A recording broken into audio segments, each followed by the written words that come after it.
Oh, I am so excited. This is the day that the Lord has made. Let us rejoice and be glad in it. Okay.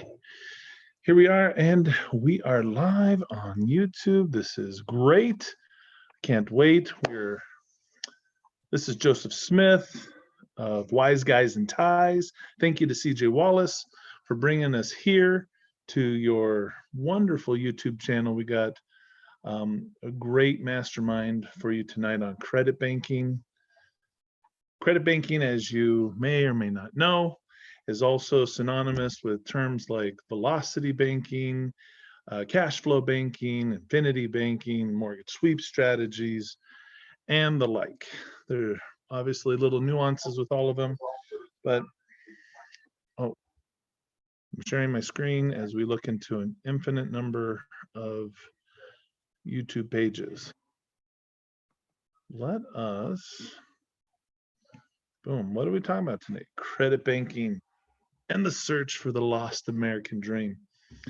I'm super excited, of course, to be talking with you tonight. We've been bringing this credit banking mastermind for the last 4 weeks, and we can continue to do this week in and week out. This is exciting, going over all of the different strategies involved, and we take each week to focus on a different aspect of the strategy and really dive into some meaty topics that really help us with our personal finances, with debt management, and the ability to increase our cash flow. I mean, all wonderful things. Last week, we had some technical difficulties. I would like to blame that on CJ Wallace, who made his password longer than the dictionary. I mean, there's so many characters and there was pages. And anyway, he gave it to me, and I apparently missed one letter. So, but we're back. This is our credit banking mastermind number 4, where we're really going to be diving into really going deep into the subject of credit banking. Or as you discuss on this channel, same thing with velocity banking. This is going to be great because what we do is we train on a different topic each week, and we might go into that for 10, 15, 20 minutes. And then at the end, what we do is we like to focus on really looking at an actual real life case, a case of somebody who's actually given us their information and have allowed us to share it with you. So we go over real numbers and we see how could we get velocity banking to actually work based off of the numbers that we're seeing. So this is really exciting. I can't wait to go over this tonight with all of you. So we open it up and we allow the people here to go ahead and share some different ideas. It's a mastermind after all, so we want to get a lot of ideas of what you think we should do, and or the person actually that we're talking to. So how do you get to be a part of the mastermind? How do you get to maybe be one of the future subject matters where we're helping and everybody's contributing to seeing how to make this work? Well, you can contact Wise Guys and Ties. That's our contact information. You always can contact CJ Wallace, and he can forward your information on to us as well. But if you want to get a hold of the Wise Guys and Ties, you can go to our website, you can call us or email us. So how do you participate in the credit banking webinar? This is being broadcast right now over CJ Wallace's YouTube channel, but there is an actual live webinar. And our folks that jump in are able to participate and really get to work with us. It's sort of like a one-to-many approach. We have so many clients, hundreds of clients actually, that we can't meet with all of them one-on-one. So this gives us a great opportunity to meet with people on a weekly basis. So all you have to do is go to wiseguysinties.com/credit-banking. Right? Put that a little bit bigger on your screen, wiseguysinties.com/credit-banking. When you do, you see this page on your screen. Put in your first name, your email address, and your phone number. I don't share that with anybody. I don't sell that to anybody. That's just for me to contact you, but only if you want me to. If you don't want me to contact you, I'm not going to contact you. Now, to participate, you have to check mark the 4 boxes below, right? We live in a very litigious society, and so I've got to be able to cover myself so that you understand that this is just a mastermind. This is an open debate that really it's your responsibility to look at these strategies and check with certified public accountants, attorneys, fiduciaries, financial advisors, financial planners. Make sure that the numbers and the strategies that we're going over here actually work and apply to your specific situation. Again, anytime we start talking about finances, it's really, a lot of this is just meant for general consumption. So if I don't want people to say, oh, I went and tried this and then all of a sudden this didn't work, or it, these strategies are meant to, they do work, but they work in very specific circumstances. We've had people who, you know, have a couple of challenges and they tried to implement this without any getting any type of education under their belt, consulting any professional, and they just try it on their own. And some have mixed results. Some people succeed wildly, and other people, because they don't know what they're doing, can actually sometimes hurt themselves. So it's important, though, that as we cover this information, you're not holding me responsible. You're holding yourself responsible. It's your responsibility to learn how to manage your own finances. And to that end, we're just here to have a mastermind of like-minded people who are on a journey, right? We're on a journey of financial freedom to escape the burdens of debt that have us all weighed down, and to work with other people who are doing the same thing. And maybe together we can synergize and help us completely take our lives, and in some cases our businesses, to the next level. Financial freedom can mean a lot of things to a lot of people, but not having to worry about money is really a blessing. To be able to do what you want, when you want, with whomever you want, regardless of the cost. These are the things that we want to see happen for you. These are things that have happened for myself and my business partner, and it's such a blessing. And so if we can help create that in your life, if we can help you eliminate your debt, we can help you increase your cash flow, maybe in the future, we might find ourselves wanting to work together. Now, this is not a solicitation of funds. I'm not asking for any investments, but I'm just saying if I can increase, add value to your life, there's always a possibility that someday in the future, we might be able to work together in a different capacity. If the numbers work and everybody wins in the deal, it's a possibility, right? So that's why I do this. I do this for the opportunity to potentially find a group of people that are going to want to work with me and experience life at a tempo they've never experienced before. And that is exciting. So to help us better understand the world of credit banking, velocity banking, infinity banking, cash flow banking, mortgage sweep strategies, all of these different strategies, is my business partner. That's right. I'm going to bring Mr. Ray Fleming out today, who's really going to dive into a great topic. I don't want to take away any of his thunder. This guy really understands personal finance, business finance, in and out. I'm not saying, again, that he's a financial advisor or anything like that. I'm just saying that he has failed so spectacularly, so much, so often in his life, that he's learned so much. He's failed his way into success. And it's really great. I mean, he controls $1.25 million worth of properties. Today, he was looking at buying a sixplex. So, I mean, there's just all these different deals. We call him the property guy, because people have property issues, or they want to know what if it's a good deal, if maybe it's a fix and flip or a buy and hold, maybe they're looking for financing. They come to him, and he has had a lot of success early on in his life. He's a rising star. My business partner. Please welcome to this YouTube video, Mr. Ray Fleming. Come on in. Thanks, sir. Hey, everybody. How are you doing? Happy Tuesday night. Absolutely amazing, as always. So excited to be here. This is my first opportunity to be on this mastermind. I'm usually in the background doing some work, but got some very important things that we got to talk about today that absolutely is crucial for your personal financial success as well as your business success. So thank you, Joseph, for that amazing introduction. And obviously you guys understand why I like working with Joseph.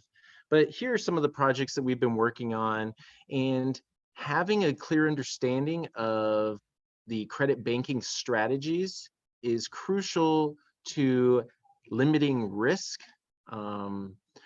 Also, the ability to acquire real estate uh, at effective prices and effective discounts. It's something that is just crucial across the board for whatever it is you're trying to accomplish. Now, your business may be something else entirely, or maybe you haven't even thought about even starting a business yet, and you're just, content with where you're working. But the most important thing is that we get a handle of your current finances and start to look at your personal situation like a business. So what is the lost American dream? So if we're taking a look at, the journey of Indiana Jones, he has the skills to navigate, and he is constantly on the search and the pursuit of his vision and his dream. Many of us carry this weight, this heavy, heavy weight every single day because we're playing in a system that was rigged for us to, it's really rigged against us. We're playing a game where the odds are in the bank's favor. They're not in our favor. And it's literally like if you were to go gamble in Las Vegas, the house has the edge against the average person. That's the same way I view the banks. Banks have an edge over our situation.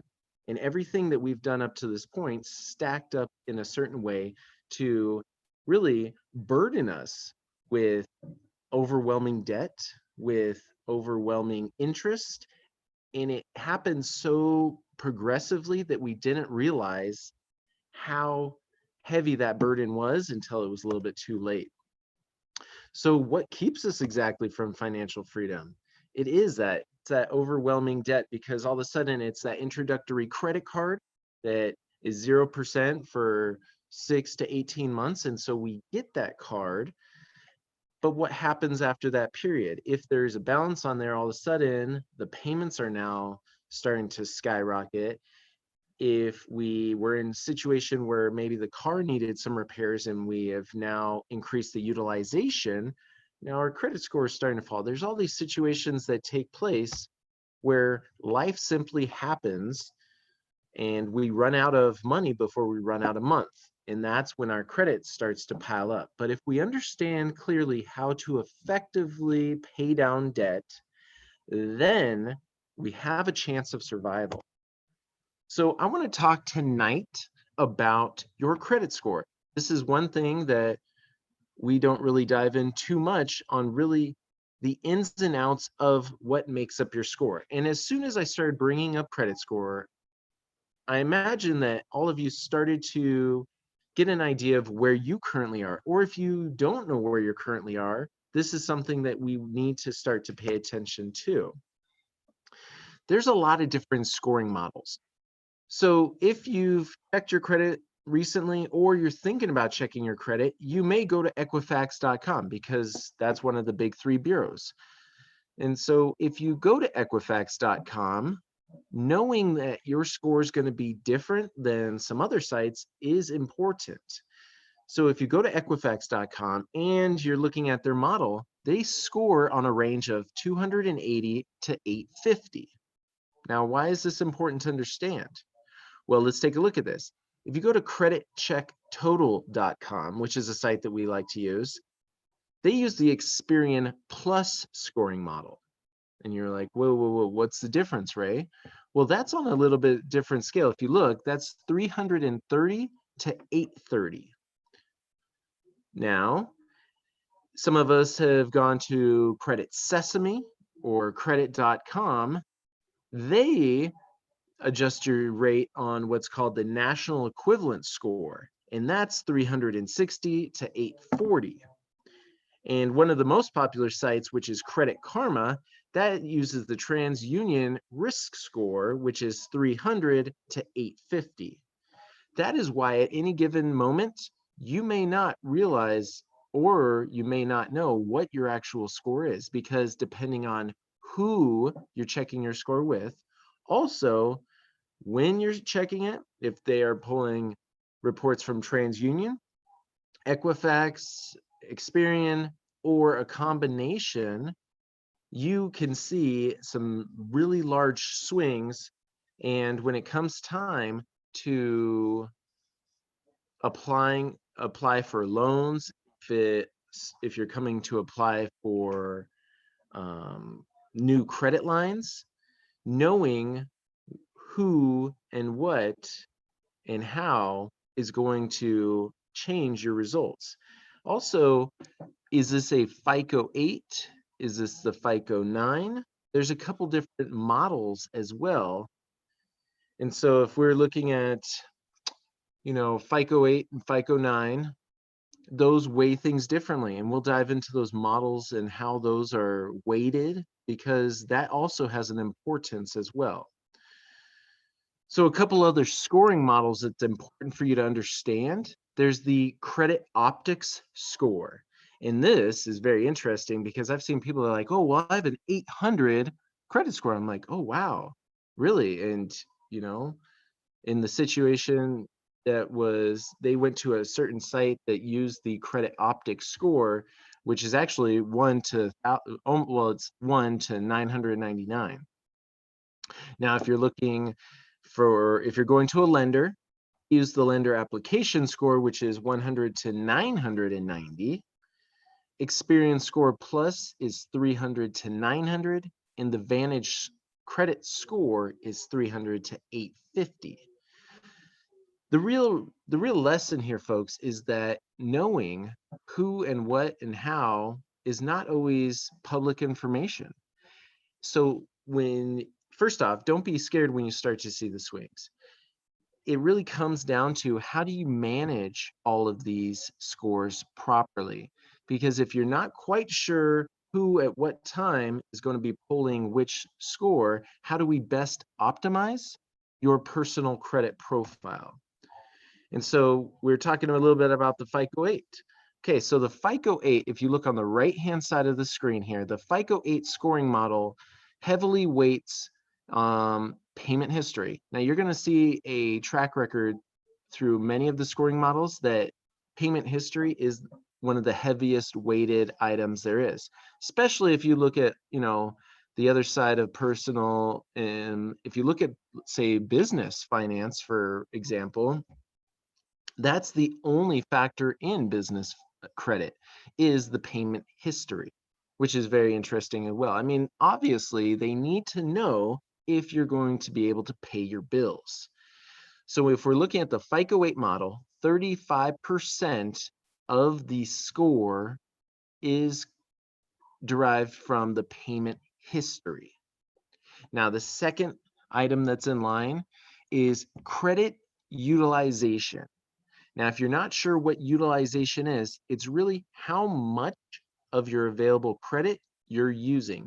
So if you have a $1,000 credit card and you're carrying over a balance of $500 on the $1,000 line, that is 50% that you're utilizing. After you go towards the 1,000 and you have maxed out your card, you are now at 100% utilization. Of course, if you had no balance, then you wouldn't be utilizing at all, and that would have a very little weight on your score. This happens many times when people maybe receive what we call a windfall. So maybe they had they sold something of value, or settlement came through of some type, and they get a large chunk of money and to pay down that credit. There's usually a large spike if they've been maxed out for a little while, and then all of a sudden they've eliminated their credit card debt. All of a sudden now they've had, we've seen over 100-point jumps in literally 30 days just by changing the utilization. That's a very important thing to understand, Because if, say, you're at a 650, literally eliminating the utilization, the credit card debt could easily bump you over 700 depending on the situation. Now, what are the other factors of the FICO 8? Well, 15% is the age of accounts.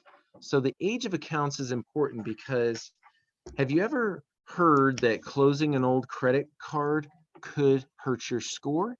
And it's absolutely true. They want to see that you've been able to manage properly different products for long periods of time.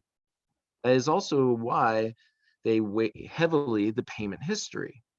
Now, if we take a look at the yellow, that's 10% the mix of accounts. There's actually a perfect little mix. They want to see that you have 3 credit cards, 1 mortgage, and 1 auto loan. That is the best way to optimize. But, when you start to have too many credit cards, that can lower that score, or not enough can also hurt that 10% aspect as well. And the very last factor is inquiries. So when you're checking out at a retail store and they say, would you like 25% today if you apply for our Lowe's credit card or whatever store you're shopping at? It scares me because, one, people are just saying that and doing it because they were told to by their employer. I totally understand that aspect of it. But then the other side is that when you're doing that, you have to be very careful about the inquiry aspect. Once you understand the power of your personal credit score and the ability to leverage that, it's simply like fire. We've talked about that before. If you hand a child a box of matches, he could burn himself or the house. That's what happens to many of us when we're given access to credit at an early age and not knowing how to effectively use it the right way. And everybody knows somebody that has down their financial household because of mismanaged credit. I've burned my financial household down because of mismanaged credit. I simply did not know. And so as we can help inform you and you start to understand the world of credit banking on how you can actually better affect your personal situation. Now, if we go over to like the Vantage 3 model, which you will never know which one they're using, majority of people are still using the FICO 8, there's FICO 9s, there's all sorts of different models that are could be used at any given time. Now, the Vantage 3.0, we have a payment history weight of 32%. Okay, so that's actually starting to come down a little bit, and I'll explain why. Because they factored in 7% of available credit. And so you may be wondering, okay, what is the difference between available credit and utilization? And we'll talk about that. So if we look at 32% is payment history, the next largest is a big drop down to 23% on credit utilization, but they made it up to 30% with the other 7% of available credit. So this is one of those interesting things that now they're starting to break it down a little bit more, because utilization can look at all of your available credit lines. And so let's say that 2 credit cards have no debt and 2 credit cards are maxed out. If they all had the same limits, then it would balance out to about 50% utilization. But on the individual cards, the ones that are maxed out, those would have a heavier weight because they are maxed out. And so there's different ways of going about maybe spreading balances across multiple cards that can help reduce the impact of that high utilization. Now we're the same here on, well, actually, if we look at 15%, that the 15% on the left-hand side, that is credit balances. And you're like, well, what's the difference between credit utilization, credit balances, available credit? Well, the Vantage 3.0 scoring model is really going into the management of your credit lines. They are really weighing heavier the usage of credit, how that is actually being taken place. Because if we add up credit utilization, the available credit, and the credit balances, see, there's a benefit to having low balances and high balances if there's plenty of lee room, or if there's plenty of room there. So let me go back and explain this a little bit more. If you have only $1,000 available of credit and you're using $100 of that available credit, that's a good situation. But what if you have a $50,000 credit card and you're using, say, $1,000 of that? That is still good utilization ratio. But because you have access to more funds, that will start to counteract what you're trying to accomplish. Because even though your utilization is down, now they're starting to look at, are you becoming over leveraged? So they were realizing that large amounts of credit, people could have some large balances, but their utilization was staying low. So now if you're looking at credit balances, where all of a sudden, well, this person has low utilization, but all of a sudden they have $10,000 that is basically being carried over, but they have low utilization, that starts to affect them in a different way, where they may start to be overextended. That's what the lenders are going to start to look at. So how do you counteract that? I mean, as an individual, how do you continue to grow your lines of credit without hitting that mark where the bank says, whoa, let's start to pull the reins back on this? Because you may have been in that situation where all of a sudden you've gotten approved for this card, and then you're doing good, and then you get another one, and then you're doing good and get another one, and then you're starting to build, and then all of a sudden, out of the blue, you're doing good, and then a limit drops, or you got a denial, or you got an approval for half of what you got approved last time. And so in that situation, you're like, whoa, wait a second. I was building my credit so I could continue to access more, but then they put a limit on me. Well, that's obviously, they have to mitigate risk in certain situations. And as an individual person, they are only going to extend you so much. That is why we also train heavily on the world of business credit and business finance, because it works the complete opposite for business credit. If you are intermixing your personal credit for your business, there really is no limit, and they will continue to stack and continue to grow on top of each other. So that's really cool. That's why I like looking at both sides, not just personal, but also business. Because one of those things is, you may not even thought about starting a business yet, but whatever your passion is, maybe you could end up turning that into a business. And it really just goes down to what your goals are. If your goals are to achieve a certain level of financial success, I believe that everybody understands that there's no faster or better vehicle to achieve that financial freedom than to pursue a path of real estate and business ownership. Now, of course, this is not like go quit your job and do whatever. Everybody looks different, but if you're going to build a retirement plan, I will probably be working for the rest of my life, but only because I want to and not because I have to. So if you guys are interested in learning more about business credit, of course, that's not what today is all about. It's to talk about personal credit, but we have a lot of trainings that you can take advantage of on YouTube that will explain more about that. All right. So as we move forward, something I wanted to touch base on as far as FICO 9. See, one thing that's really neat about the FICO 9 is that paid collections are not counted.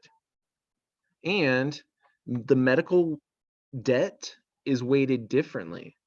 Did you know that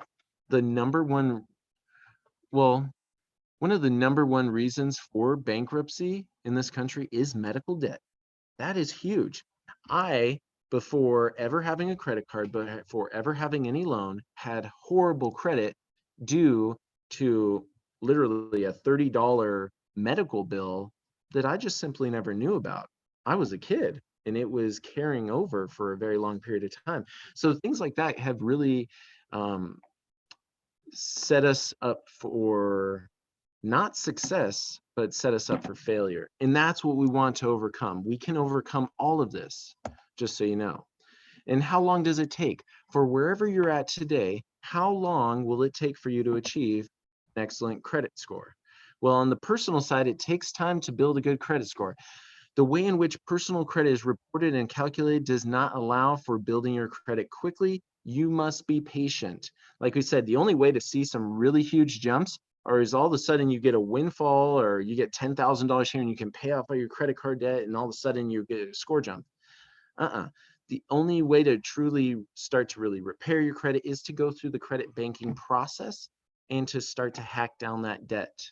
This is an amazing strategy, but it does take discipline, and it does take that other B word that we don't like to mention, budget.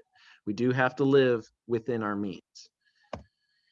Now, where is the lost American dream? So we need a map because we did not find it in public education. And we were trained to go on a certain path. Every single thing from the moment you were born in this country has been designed for you to travel on a certain journey in a certain path. We talk about this heavily about, we are all supposed to follow a certain path, but we are all different. Is college the right choice?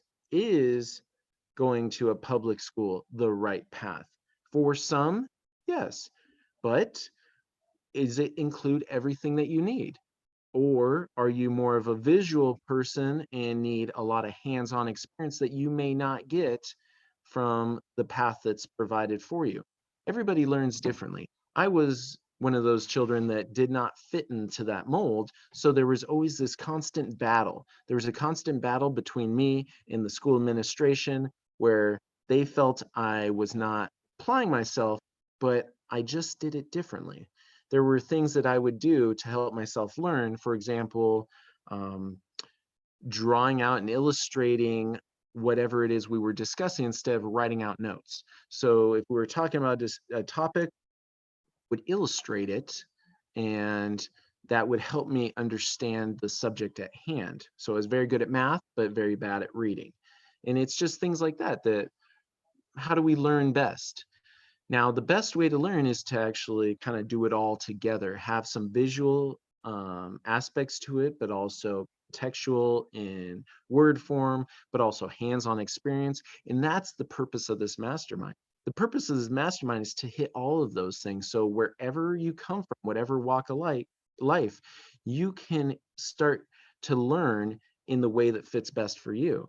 If you can't tune in to us live right now, then you could watch it in the morning when maybe you are a better learner in the morning.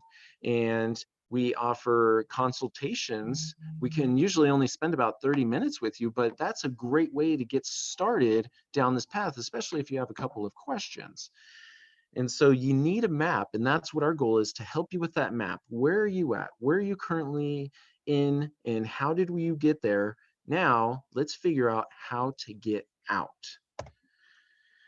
So, budget, lines versus loans, and credit banking. We have been diving in deep over the last few weeks, and we will continue every single week, diving in a little bit deeper and deeper until you are comfortable and able to just get up and run without our help.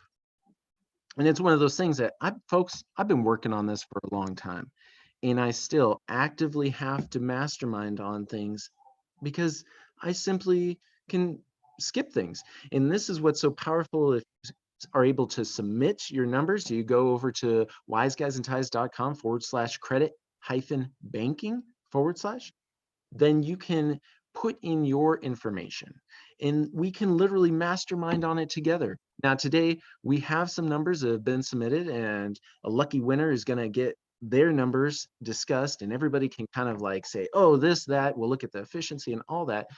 And to help us do that is none other than what we call the money guy, because when it comes to money, when it comes to numbers, there's nobody else that you should have on your team than my business partner, Mr. Joseph Smith, who in just the last year has helped well over, I mean, not just the thousands on YouTube that we have helped to implement credit banking strategies, but just the hundreds of clients that we've had that we've now gotten them access to tens of hundreds of thousands of dollars by just understanding the power of leverage.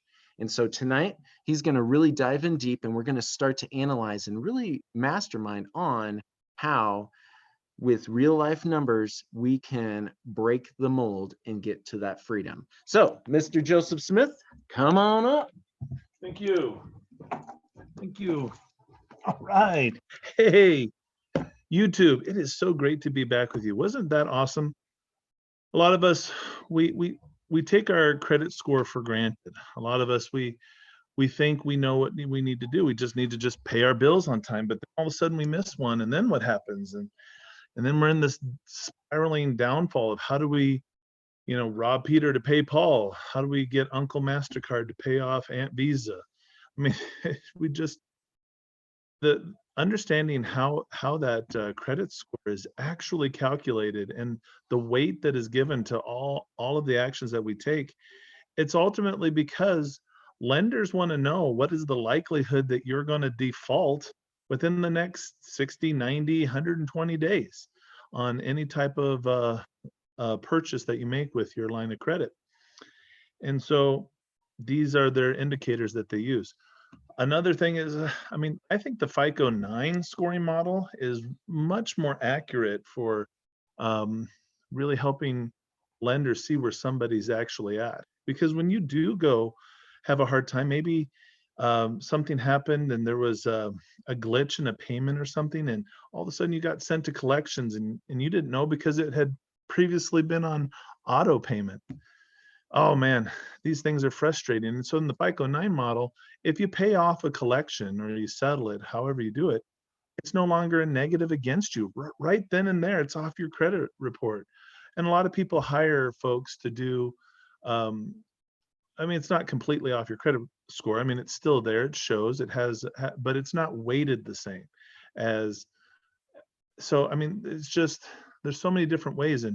But there's no law that requires lenders to use the FICO 9 model, and most of them have hard coded the FICO 8 model into their system. And just when you think you finally understand FICO 8, you're working with a lender that uses the Vantage scoring system, right? And you're like, oh. And so now it's like, well, I better make available balances a little bit more of a factor here. So these things, a lot of people don't think about how their credits, and how many of you have checked your credit score and you're like, oh, I have a 700 credit score. And then you go and you apply and someone checks your credit score and they're like, no, you've got a 640. You're like, what? Keep in mind that they're using a completely different model than what you checked your score on, right? And not only are there different ways that it's weighted, like we said, the FICO 7, FICO 8, FICO 9 models, but then there's also the different ranges, and the scores mean different things to different lenders. So if you're wondering, why is there always this big jump in my score, Ray perfectly explained it. Let me tell you, this guy is amazing to work with because he takes the time to research and understand how these things work. And there's nobody I've met who likes to help people more than Mr. Ray Fleming. He has a genuine, heart. I have to remind him that we're an in-profit business sometimes because he just wants to give the store away. But I'm glad that he got to come out here on this webinar and you got to get instructed by him. And really hear from some of the wisdom that he has to share with you.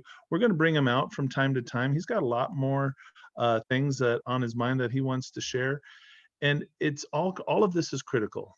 We're talking about credit banking, but if you don't understand what your credit score is, then you don't really know what goal you're trying to reach.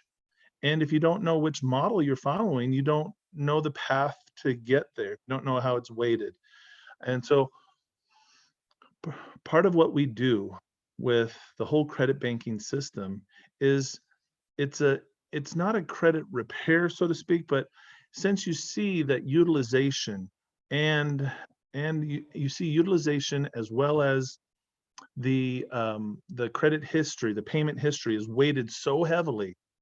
If you just follow the credit banking model, in many cases, it'll have a positive impact on your credit score from like 55%, maybe even as much as 65% of a boost in your credit score just from utilizing the strategy.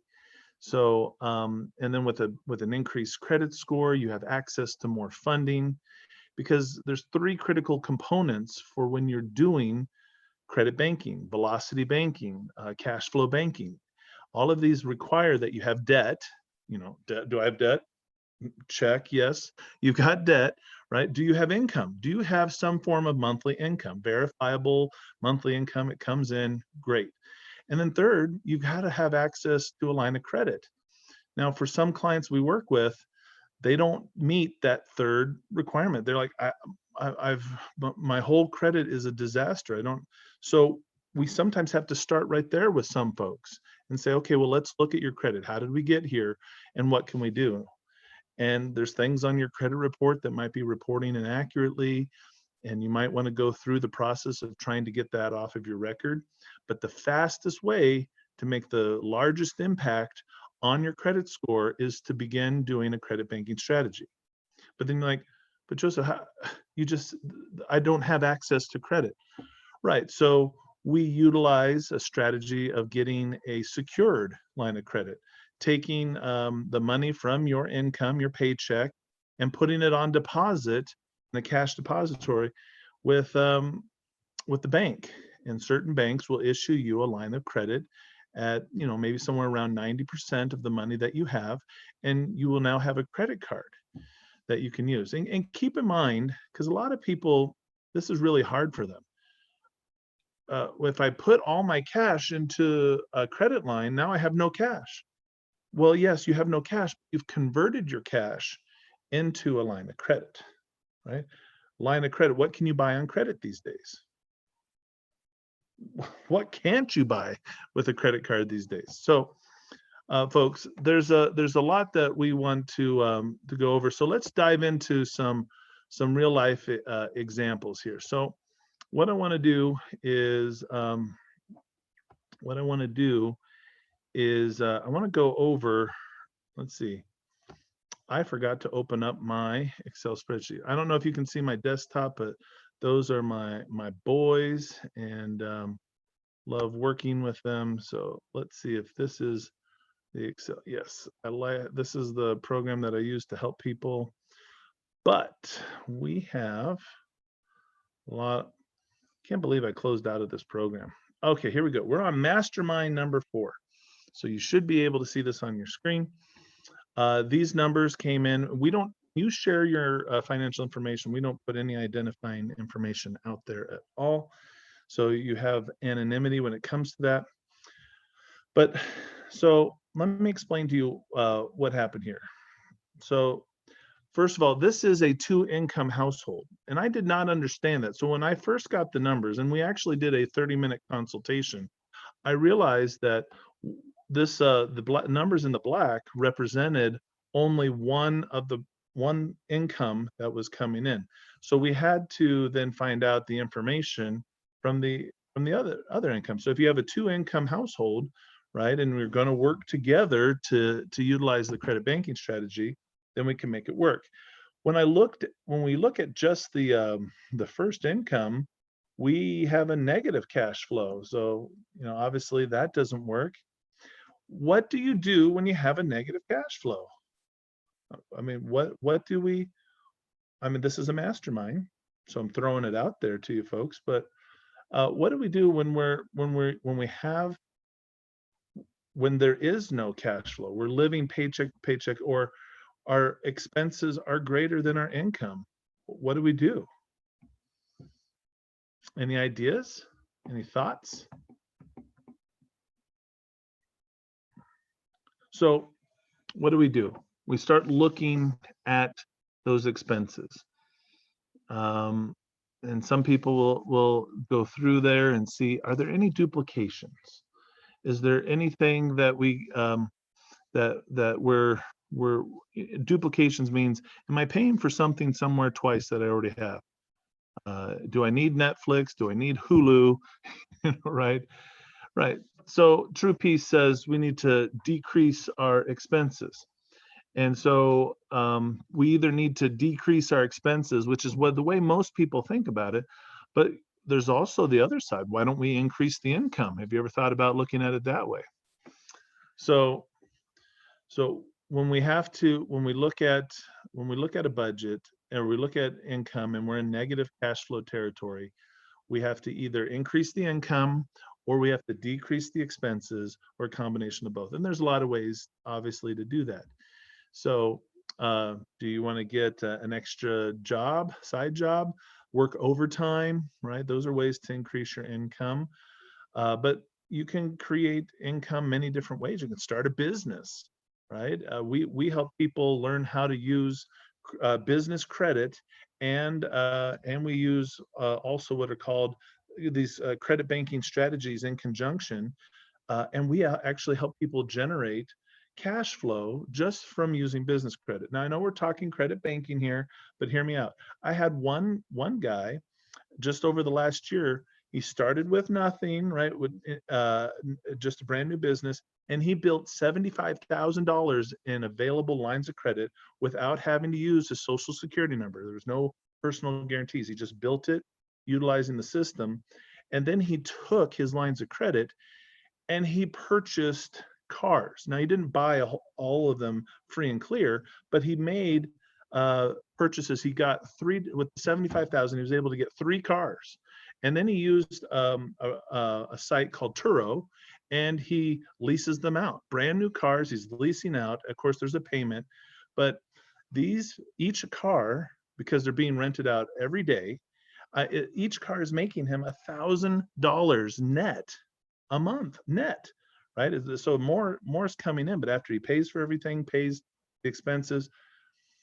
So I bring this up because we work with a lot of people with credit banking, velocity banking, cash flow banking strategies, and some of the issues are, I don't know how to cut my expenses anymore.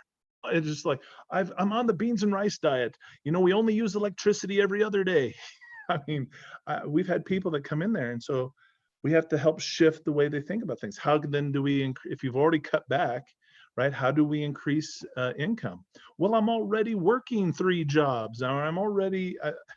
So when you add an element such as a business into your life, and your business starts working for you while you're doing what you do, say working your job, your business can be out there making money for you. So something to consider is when we look at income, expenses, we either got to reduce the expenses. And how do we do that? We look for areas where there's duplications, things that we are paying for twice or that we don't need, areas that we could legitimately cut back on. But also, one of the number one things that we also try to tell people is, where can we increase the income? So in this example, when I was first working with this client, I was like, well, we need more income. And then he explained the situation that he had another person, right? So now we have 2 incomes. I was like, oh, okay. So now when we add income 1 to income 2, you see in the blue column, this is the total income that this 2-income household has. Then after they subtract their expenses, because the other person, right? They they have a car and a cell phone bill. Once you add all that in, there's actually cash flow here. I mean, I think you can see it. If there's $3,700 of income and there's only $3,000 of expenses, what's our cash flow? Huh? What's our cash flow? Pretty simple, right? $700 of cash flow. So then once we understand where our cash flow is at, good job, William. So once we understand that, now we start looking at, well, okay, what is your credit? How much available, not how many it's readily available, what is your credit limit? What is your credit limit across all your credit cards? And then we also want to see what is your balance. Then once we do that, we see, so we have a $4,400 credit availability. I mean, that is their limit, but they're carrying a $2,000 balance. So now we have to figure out the utilization. So you whip out your handy dandy, phone calculator, whatever you got, and it's very simple. You take what you take your balance and you divide it by your available limit, and that'll give you what your current utilization is. So again, don't want to give all the answers away. What is the utilization? See, it's important in this mastermind that you participate in that. I just don't give you every answer. I want you to think and work through this, because this is how, when we sit down and we work with clients, we help them, of course, look at their budget. We help them look at their various lines of credit, right? We help them look at how to implement these strategies. So what is the utilization? What is the percent utilization, right? We have a $2,000 balance, but we have a limit of 4,400. So utilization is how much of the credit line is being utilized, right? What percentage of this? Anybody pulled out the calculator? You take your balance, 2,000, and then you divide it by the limit, which is 4,400, right? We're talking about taking 2,000 here and dividing it by 4,400. And that should give us a percentage. What is the percentage we're looking for? We got it?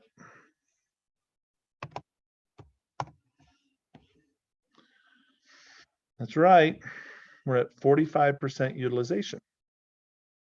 So the credit interest rates on all these cards, they vary. So, we're not going to look at that too much. So we're at 45% utilization on this card.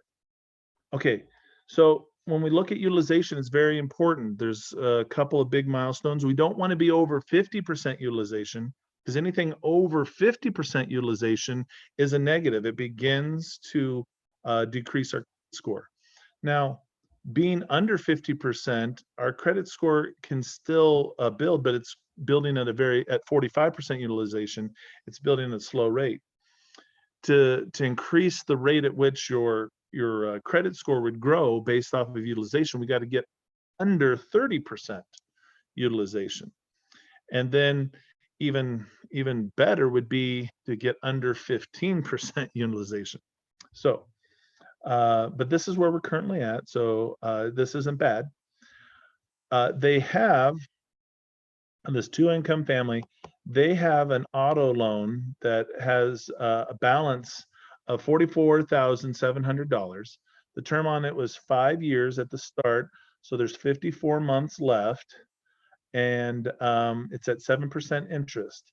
Now, they told me that their payment is $740 a month, but the math didn't quite work out with the numbers they gave me.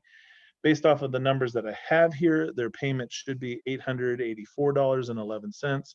So it could be a couple of different things. Maybe the interest rate is different than what they shared with me, or perhaps the term is longer. I mean, if it's a 7-year term, then this number would be correct. So either a lower interest rate or a longer term, and we could easily get to the 740. So it could have just been misreported and I didn't have the accurate number. Or maybe this was, I mean, the loan amount looks accurate for our numbers. So the only difference is probably in the term, but whichever number we're going to work with, that's what we'll do. But so this is, and then we look at the current situation and we see a breakdown of all of the, they rent, they don't own, they have this car payment, insurance, phone bill, they have student loans they're paying on, internet, the electric bill, TV. And then I looked at this is interesting, $100 grocery bill. And I was like, for two of you? And apparently, yes. They eat like birds. But that's impressive. I don't know how to improve upon $100 a month grocery bill. And then they have $370 a month in credit card monthly payments. So we're looking at this, and so I begin to say, okay, so how are we going to do this? What would we do? We've got $700 of cash flow. We're at 45% utilization. Okay, so this is what I'm immediately looking at. I'm looking at this. And then we've got this huge loan. So I instantly start wondering, well, what's the efficiency of this loan? Right? So I should probably put, a little place here for efficiency. So efficiency of the loan. What is the efficiency? So efficiency is when we take the payment, right, and we divide that by the loan amount. Okay, so what does that give us? So we would have to take our monthly payment. So they're saying $740. So we'll take them at their word, 740. Maybe we just have a different term or interest rate. But then we have to divide that by 44,700. And that'll give us a percentage that helps us understand the efficiency of this debt. Of course, the lower the percentage, the lower the efficiency. The higher the percentage, the higher the efficiency. So we take our payment, right? So let's bring it up here so you can see the calculator, right? We're going to take our payment, 740. We're going to divide that by 44,700. And we are at 1.65548, right? That's our percentage. So it's, if we round it up, it's 1.66. It's 1.66% efficiency. That is a very low efficiency debt. That means that so much money is going towards this debt that we need to recapture this money. So much they're bleeding from this. This is a huge auto payment. Most people could probably instinctively see that. I mean, if you're paying $740 a month for a vehicle or $800 a month, I mean, a lot of people have $200 or $300 a month of vehicle payments. So there's a lot of extra money going into this debt, and this is still a very sizable amount to pay off. But in the end, if we can free up the $740 and add that to our cash flow, then we can improve our debt to income ratio. Hey, Ray, I think next time you talk, maybe you should go over debt to income ratio. Yeah, debt to income. Awesome. And then, because debt to income will help us qualify for more loans, or definitely is a factor there. But our credit score here, our credit score, our cash flow, 700. Once it increases, well, then we could start going after these student loan payments, right? But if we were able to improve our debt to income ratio, we might be able to get ourselves into a house. That would be great. But in the meantime, we've got to figure out what's the plan. Now, what is the plan? What are we going to do? Well, let's look at the expenses. Here's the key. The expenses are $3,000. So what should we do first? We're just going to immediately start putting cash flow. Where are we going to put the cash flow? That's what we need to see. Right? So in this mastermind, and it's out there to you guys on YouTube, I just want to see from you, what do you think we should do first? What is the what's the first step? It seems like we have a lot of options here. We could, option one, pay down the credit card balances, get down to zero. Option two is we could put the cash flow immediately towards this loan, start working on paying that down. Oh, I forgot to put in here what the efficiency rate was. It was like 0.0166.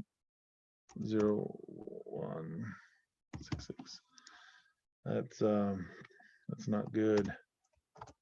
That's sad.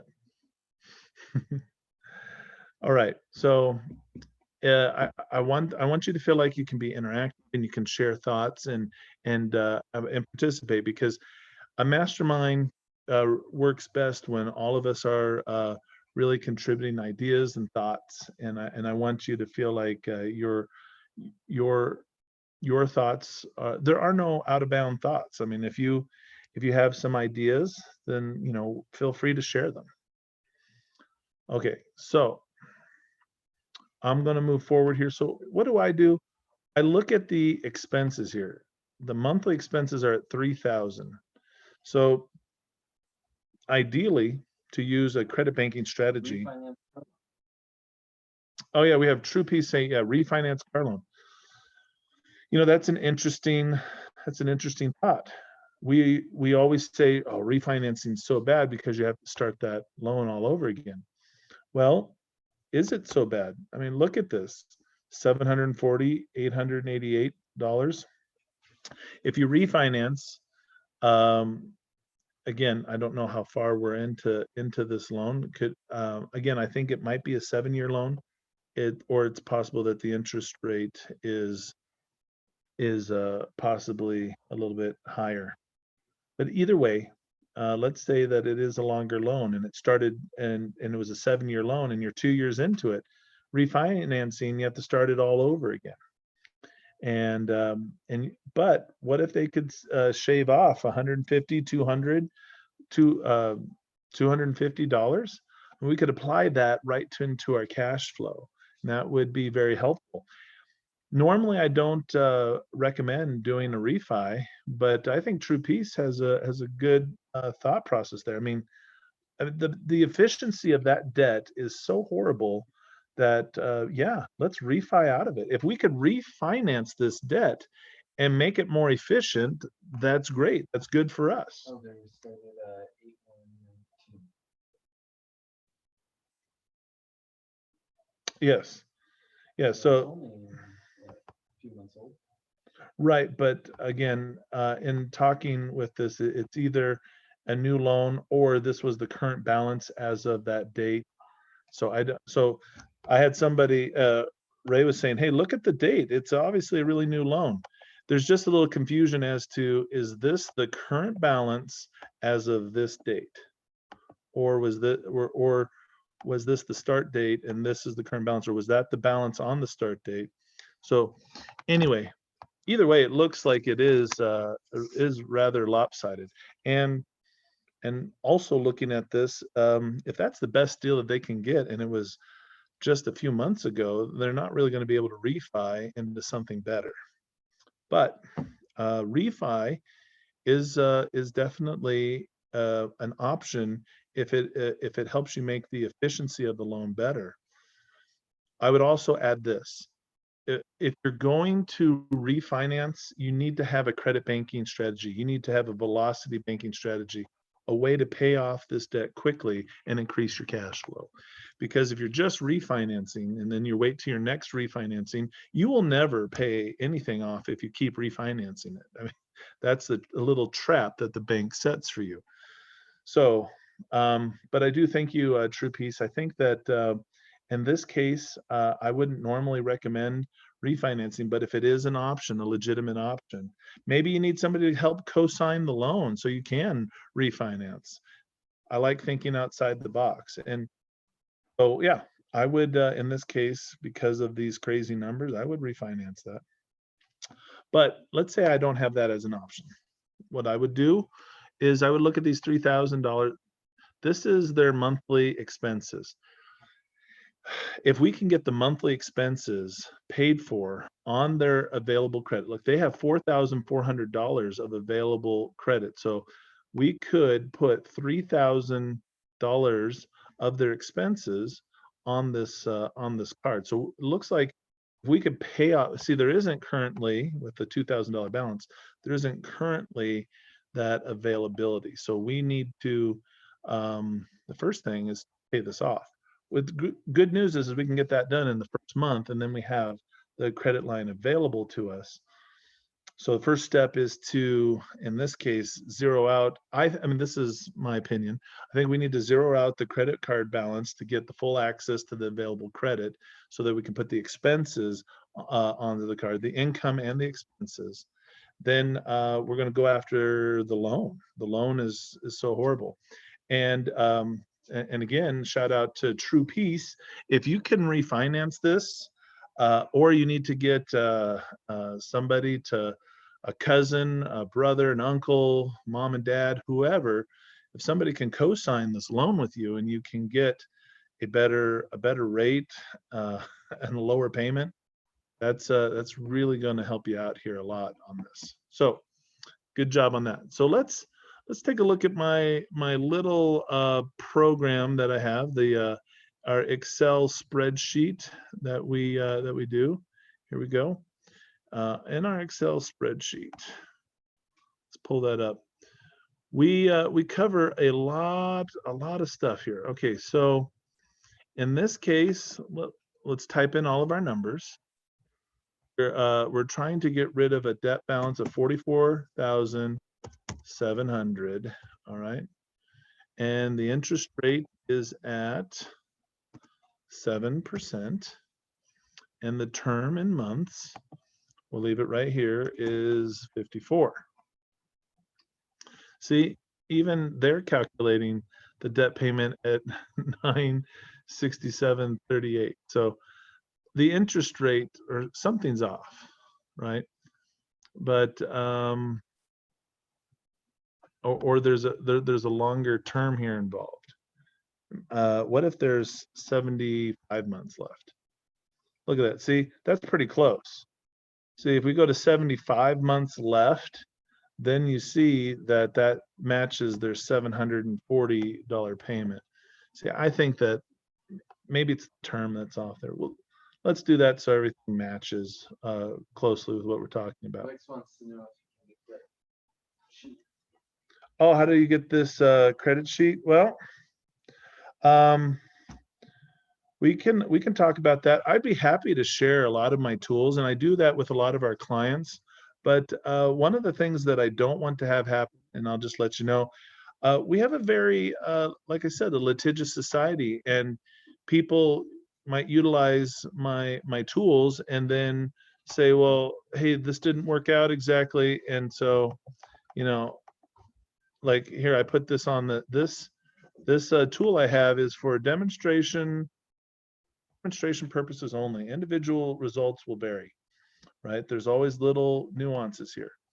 I'm happy to share this under the understanding that I am held completely not liable for any of the results that you achieve with this, whether you have success or don't have success.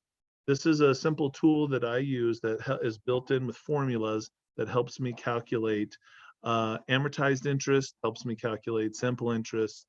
I mean, interest is interest, but how it's amortized is what's really important here. So using different amortization formulas is just really what's built into this spreadsheet. So I'm always happy to share stuff. All you have to do is go to wiseguysandties.com/credit-banking and fill out your form, fill out the information. And there's 4 check mark boxes. If I get those 4 boxes check marked and you go down to the box below and you put in there, please share with me your Excel spreadsheet, or please share the spreadsheet. In that box it says current situation, then I'll send it to you, because then I'll know that we're good. Okay, hopefully that is easy enough for you to do. Okay, so let's look at their current situation. Okay, so we're looking at basic debt acceleration, but what is their interest rate? We're going to leave 21% in there because they have a whole bunch of different interest rates, and so some are good and some aren't. So we'll just leave that right in there at 21%. So the net income, well, we go over here. What's our income? We've got 3,700. And then total monthly expenses. Well, we got 3,000. So we put that in there. And so our cash flow is now 700. All right. So now that we have all of this in here, now we can start looking at the results. Okay. So again, there's something off with the numbers on this loan that they gave me. Either the term is not exactly right or the interest rate is off. I don't exactly know. But anyway, by moving it up to 70, 75, maybe if we can get a little closer, what would 74 do? No, 74 would put us over. All right, so we'll have to put it at 75. Again, I'm just making an adjustment mathematically to make this this payment of the loan match the payment that they gave us here. See, this is really, again, and when we're working live on a webinar on YouTube, you know, you don't always get the benefit of having all your information accurate, but this is what we have to work with. So 740 is their payment. This was the closest that I could get to 740. So what it shows here is that if you follow this model, and it would take you 6.25 years to pay it off. This is just the normal debt to pay off. Okay. So what if they were able to make an extra $500 a month? Well, if they made an extra $500 a month, then you would see the orange line is where that would get paid off. So I don't know if they have an extra $500 a month, but sometimes the reason why I have that column in there is there's people who like to make extra payments, maybe especially on a mortgage, double payments. So we like to look at that. Now, basic debt acceleration. So here we have, if we use the credit banking method of putting all of our income through our line of credit, and we put all of the expenses on the card, and we do that each month, right? We're going to be saving money, as you can see. So the formula here has it in has a negative here, so it's not that we're paying it off faster. Again, I just don't know what the interest rates are on the credit card. So without this knowledge, I can't put in an accurate number. What if it's 18% interest? You know, what if it's 30% interest? Right? I mean, we have to be able to know accurately. I mean, what if they have it on a 0% interest card? That'd be great, right? But again, I don't know what that exact interest rate is. So the total interest paid, right? Let's look at this line here, and 10. Total interest paid this way over the 75 months shows 10,000, whereas here it's gone up more money. See, that's because, again, we're okay. If I don't have the right numbers to work with, then these formulas don't work. So we obviously have an issue with interest rate. So, but what we want to do is we want to switch. So here's another way to look at it. The yellow column. This is typically when we have a low interest line of credit. So basic credit banking is usually with a credit card, higher interest rate. If you have a line of credit, like a home equity line of credit or a personal line of credit, what would that look like, right? So again, what is the amount that you have? What is the cash flow and the years paid off? So we're not putting any information relevant to what we're doing today in this, but just to explain what these three columns are for. So again, perhaps it would be better if I test out in the future when I get these numbers, but I could tell right off the bat that these didn't add up right away. So again, it's very important to know what the exact payment is. So if this payment, what would happen if we went over here? I guess I'm a nerd and I like to just, around with stuff, but But this happens. How often do folks really pay attention to the debt that they're paying? No, yeah, this is very common. So I mean, uh, Ray brings up a very good question, like how often does this happen? Yeah, so what happens is I'm given somebody's information and we plug it in, and all of a sudden we get, say we get a number like this negative 2,700. Well, then I'm going to say, can we see the actual loan paperwork? Can I? And then someone says, oh, their credit card's at 21% interest. Well, can can we see a statement, right? Can we see a statement, that shows us so we can calculate it? And what we find out a lot of times is that people don't really know what they're paying, right? There's what they think they're paying and what they're effectively paying, right? So anyway, the velocity banking, the credit banking method would take in this case, a 6 year auto loan here based off of the information I put in there, and have it paid off in a little over 3 years. So this is very critical to helping people see and understand how powerful the strategy works, right? And graphically, we put it in here, and you can see the green line shows how quickly you pay it down. So the blue line is if you just continue to make your payments, right? It takes 75 months. Using the credit banking method, right down in here, it's going to take you just around 38 months to pay that off. So that is going to save you loads on your interest, because every month you make that payment, you're paying the interest. So with that being said, are there any other people who have questions coming in? Part of the screen that I need to see is covered right there. So oh, all right, perfect. Well, you know what? I'm thinking that this is going to wrap up today's session here. Man, I had a lot of fun learning from Ray Fleming about um, what credit banking was, understanding the FICO score, how credit is calculated. These are very important things. And once you have a better understanding of your credit situation, folks, this is only going to help you.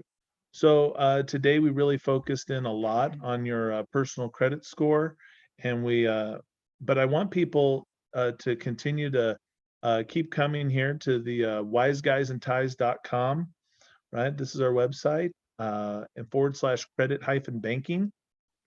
And what you do is you enter in your name, your email, your phone number, and I'm only going to communicate with you if you want me to, and I don't share your information with anyone else. You have to check the 4 boxes on the screen, and then below is where you would put in your financial information. If you want to have your finances be showcased here on our channel, actually we're here on CJ Wallace's YouTube channel. A big shout out to CJ Wallace, and thanks for inviting us out. We always love coming live to you folks. Great group of people here, everybody working towards achieving financial freedom. And I want to part with this. I want you to understand, why are we doing this? Why are Wise Guys and Ties doing this? Why are Ray and I here doing this? Well, quite honestly, and I'll speak for myself mainly here, I see it as our purpose to help people achieve their God-given purpose. So what are you here? What were you put on this earth to do? What were you meant to do? And right now, do you feel like you're doing it? Some people working a dead-end job, some people who are in an abyss of debt, they don't feel like they're achieving their potential. They don't feel like they're doing what they were meant to do. That's where Wise Guys and Ties comes in. That's where I want to come. We want to help you. We want to come alongside you. And we want to see, the reason is we've been blessed so much. We have been shown the way. We've been educated, and we've had mentors and coaches walk us through how to get out of this. And we've had incredible and tremendous success in our lives because of that. Praise the Lord that we found somebody willing to take the time to help us out. What we want to do is we want to reciprocate. We want to come and we want to help you guys. We offer this webinar free of charge, right, to everybody here on this YouTube channel, and give you the not only the ability to listen into some of the things that we're talking about in this mastermind, but also the chance to participate. And we don't have the opportunity to work with all of the clients that we'd like to. So we have this one time a week where everybody can get together and we can go over, we can share numbers, we can work through a couple of items. People can ask questions, people can share resources. Maybe you found a good a lender, a good line of credit at a different credit union or something. This is the place where like-minded individuals can come together and we can network to help find the tools and the resources and the strategies to help us get out of debt, to achieve financial freedom. That's the goal here. We're not here to focus on anything other than that. And everybody here on this channel is at various stages. Some are just curious. They're just checking this out to see, is this stuff really work? And some people have been doing this for years and achieving tremendous success. So I want to encourage you to keep coming each and every week. Next week, very exciting, we're going to go over everybody's favorite topic. We're going to go over budget, how to budget, looking at the budget, ways to make our budget more efficient. Oh, budget, budget, budget, budget. Everybody loves talking about the budget. No, the truth is nobody likes talking about the budget. This is what like husbands and wives fight over, the budget. We're going to talk about budgeting in the context of implementing credit banking, velocity banking strategies so that you can have a better, you need to understand what your income is and what your expenses are and how to manage and control those, because we want to generate the cash that we need to fuel and propel the credit banking forward. And the more that we can grow the cash flow, the faster we can do our credit banking, the faster we can do our velocity banking. And so next week, we'll go over a little training, Q&A. We'll go over another mastermind where we work on other people's credit cards, their debt, their finances, their income, and we'll take a look at all of that. I want to encourage you to come each week and ready to participate and getting in on the chat line and throwing out your thoughts and your answers or asking questions. Be sure to leave questions that you have in comments below. If you want to hear more about, other topics, do you want to hear more about business credit? Business credit with, I do want to talk about the relationship between business credit and credit banking, velocity banking, all that. There's a synergy that's created, and when you do it, my goodness, it can generate some of it can be another stream of income for you, just understanding how these different banking products work. But yeah, I mean, let us know what you want to go over. You want to go over, we have a lot of people that ask us, how can you pay your mortgage with a credit card? How do I do this? What's great is CJ Wallace on this channel, he's putting out tons of content. There's a lot of information that he's putting out. You want to definitely check that out. Make sure you're going to creditwiz at investorpro.org to learn more from CJ. And if you want to work with the Wise Guys and Ties, you go to our website, wiseguysandties.com. You want to participate in this specific webinar. You want to get access to the webinar side, be able to work and get a free consultation, go ahead and go to wiseguysandties.com/credit-banking. And folks, we'll see you next week. Good night and God bless.